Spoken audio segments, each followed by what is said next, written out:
The live TV, सच सबसे आगे। मोदी सरकार हो या योगी सरकार, जब भी उनके खिलाफ किसी ने आवाज बुलंद करने की कोशिश की है, उनके फैसलों के खिलाफ आवाज बुलंद करने की कोशिश की है, तब तब उनकी आवाज को खामोश करने की कोशिश की, कुचल देने की कोशिश की गई है। और यही आदत इस बार योगी आदित्यनाथ की फजीयत कराती नजर आई। बकिया उधेड़ कर रख दी है और खटिया खड़ी हो चुकी है। इलाहाबाद हाईकोर्ट ने साफ तौर पर कह दिया है कि 6 वो मुसलमान जिन्हें सीए और एनआरसी के खिलाफ विरोध प्रदर्शन के तहत हिरासत में लिया गया है, तत्काल बरी कर दिया जाए। और जमकर फटकार भी लगाई गई है। नमस्कार, मैं हूं प्रज्वल गौतम और आप देख रहे हैं द लाइव टीवी। आपको तो याद ही होगा, 2019 का वो साल था। सीए और एनआरसी लाने की पुरजोर कोशिश, तमाम बयान की दिए गए, तमाम तरह की बातें कही गई।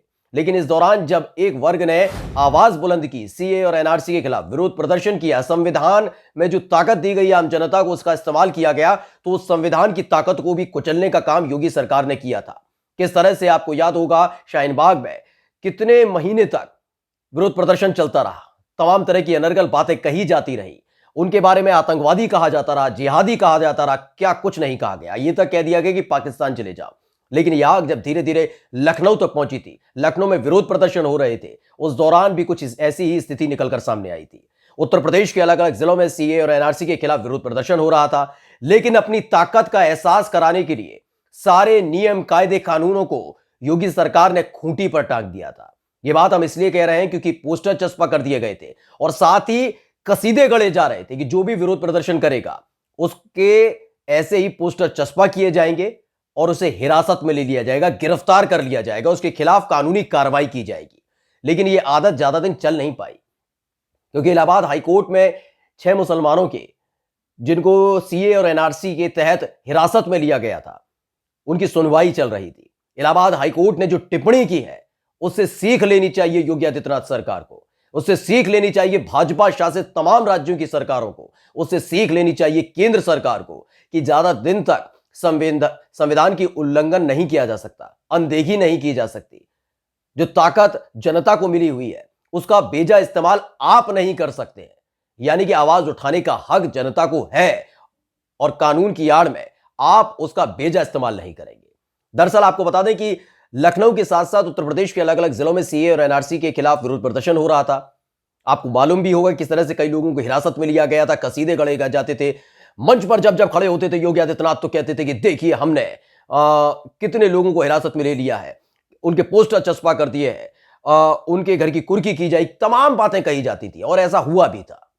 आवाज उठी कि ऐसा कैसे, कि अगर आपके किसी फैसले के खिलाफ आवाज उठाएंगे तो आप हिरासत में ले लेंगे, गिरफ्तार कर लेंगे, कुर्की कराएंगे, पोस्टर चस्पा करा देंगे, अपराधी बना देंगे।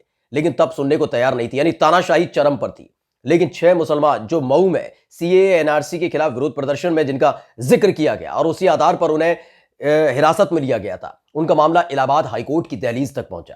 इलाहाबाद हाईकोर्ट की टिप्पणी इतनी सख्त है कि कम से कम अब तो योगी सरकार को सोचना चाहिए, क्योंकि साफ कह दिया गया है कि तत्काल प्रभाव से उन 6 लोगों को बरी कर दिया जाए जिन्हें आपने सीए एनआरसी के विरोध प्रदर्शन के दौरान हिरासत में लिया था।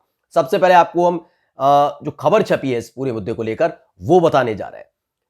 एक लाइव लॉ है, वो तमाम जो इस तरह की गतिविधियां होती हैं, जो कोर्ट से रिलेटेड होती है, आर्ग्यूमेंट्स होते हैं, कोर्ट में जो मामले चल रहे होते हैं, सुनवाई हो रही होती है, उसको लेकर रिपोर्ट करती है। तो उसमें है, इलाहाबाद हाईकोर्ट ने 6 सीए एनआरसी प्रदर्शनकारियों के एनएसए हिरासत आदेश को रद्द कर दिया है, यानी तत्काल प्रभाव से बरी किया जाएगा। यह साफ कह दिया है कि बरी कर दीजिए। दरअसल इलाहाबाद हाईकोर्ट ने हाल ही में 6 व्यक्तियों के खिलाफ एनआरसी और सीए विरोधी हिंसक प्रदर्शनों में शामिल होने के आरोप में पारित आदेश को रद्द कर दिया है। 16 दिसंबर 2019 को मऊ में हुए प्रदर्शनों में शामिल होने के कारण उन्हें हिरासत में लिया गया था। सोचिए, 16 दिसंबर 2019 में हिरासत में लिया गया था। इस दौरान जो जस्टिस है सुनीता अग्रवाल और जस्टिस साधना रानी ठाकुर ने की पीठ ने बंदी प्रशिक्षण याचिकाओं का निस्तारण करते हुए ये फैसला दिया है। याचिकाओं में जिला मजिस्ट्रेट मऊ द्वारा 6 व्यक्तियों को हिरासत में रखने के आदेश को रद्द करने के निर्देश मांगे गए थे। यह अपील की गई थी और उस अपील का असर यह हुआ कि जमकर फटकार भी लगी है। पूरा मामला हम आपको बताएं उससे पहले आपको बता भी दें, और आपने देखा भी होगा, बताने की जरूरत भी नहीं है कि शाहीन बाग में क्या हो रहा था। जिस आदमी ने गोली चलाई थी वो आज भाजपा में शामिल हो गया है। किस तरह से उनको आतंकवादी, जिहादी, पाकिस्तानी तमाम चीजों के कही जाती थी। और यही हालात लखनऊ में भी देखने को मिले थे। लखनऊ में जिसने भी सीए और एनआरसी के खिलाफ आवाज उठाई, पुलिस भेजकर उसे परेशान किया गया, उत्पीड़न किया गया, हिरासत में ले लिया गया, गिरफ्तार किया गया, अपराधी घोषित करने की पुरजोर कोशिश योगी आदित्यनाथ सरकार ने की थी। ऐसा ही मऊ में हुआ था। मामला बता दें 16 दिसंबर 2019 का है। 16 दिसंबर 2019 को एनआरसी और सीए कानूनों के खिलाफ मऊ में हिंसक विरोध प्रदर्शन हुए थे।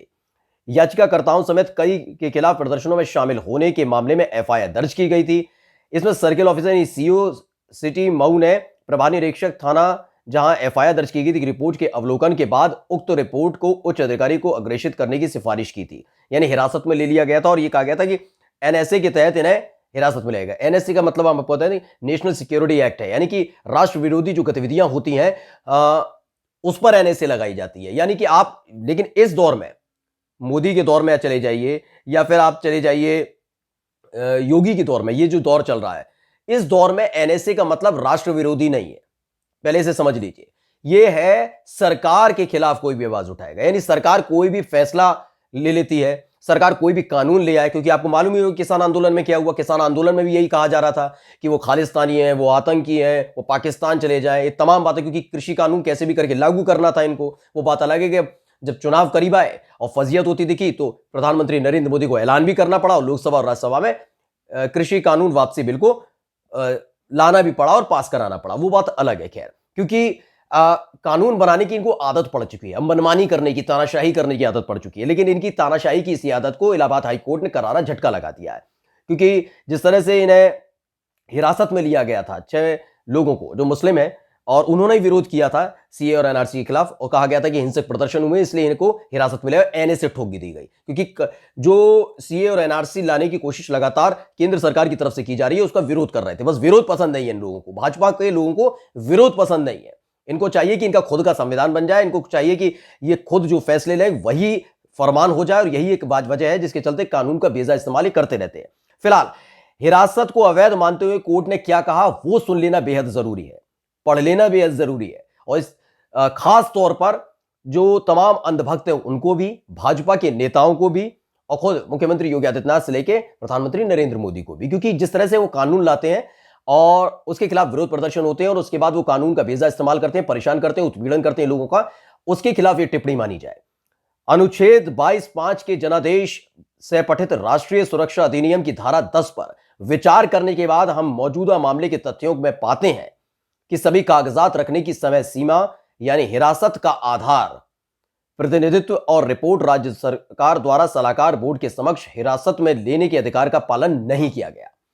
यानी कि बेजा तरीके से उनको ना केवल हिरासत में लिया गया बल्कि जबरदस्ती उन्हें हिरासत में रखा ही गया कि एक समय सीमा होती है, 3 महीने आप रख सकते हैं और उसके बाद आपको जवाब देना होता है। लेकिन ऐसा किया नहीं गया, कानून की धज्जियां उड़ाती नजर आई सरकार भी। इसमें एनएसए की धारा 10 के अनिवार्य प्रावधान का पालन न करने से निरोध के आदेश अवैध हो जाते हैं। यानी अवैध हो जाते हैं, इसका मतलब सीधे तौर पर आपको अब उनको बरी करना होगा। मनमानी नहीं चल पाएगी इस देश में। यह लोकतांत्रिक देश है, तानाशाही वाला देश नहीं है कि आपने जो फरमान सुनाया वो सच हो गया। कानून से चलता है देश, संविधान से चलता है देश। लेकिन संविधान और कानून दोनों को अनदेखा किया जाता रहा, लगातार खूंटी पर टांग दिया गया है कानून। और यही वजह है जिसके चलते लगातार जब आवाज उठी उसे दबाने के लिए इसी कानून का इस्तेमाल किया जा रहा है और उसकी डींग हाँकते फिरते हैं मंच पर खड़े होकर। लेकिन इस बार इलाहाबाद हाईकोर्ट ने साफ कर दिया, उनकी यह टिप्पणी ये बताने के लिए काफी है कि किस तरह से बेजा इस्तेमाल लगातार उत्तर प्रदेश के अंदर कानून का किया जा रहा है। लोगों को परेशान किया जा रहा है, केवल उन लोगों को जो उनके खिलाफ आवाज उठाते हैं। नमस्कार। द लाइव टीवी, सच सबसे आगे।